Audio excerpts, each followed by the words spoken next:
পরমাণুর ইলেকট্রন সমূহ নিউক্লিয়াসকে কেন্দ্র করে কতগুলো বৃত্তাকার কক্ষপথ বা শক্তি স্তরে আবর্তন করে।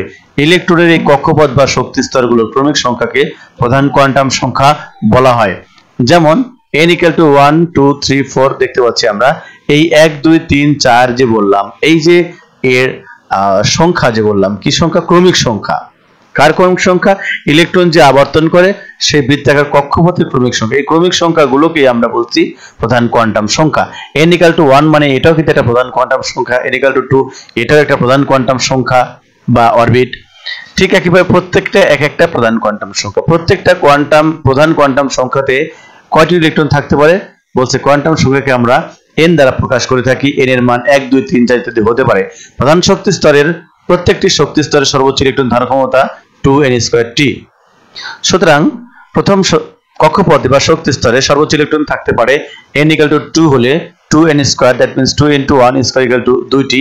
দ্বিতীয় কক্ষপথে সর্বোচ্চ ইলেকট্রন থাকতে পারে n = 2 হলে 2n² = 2 × 2² = 8।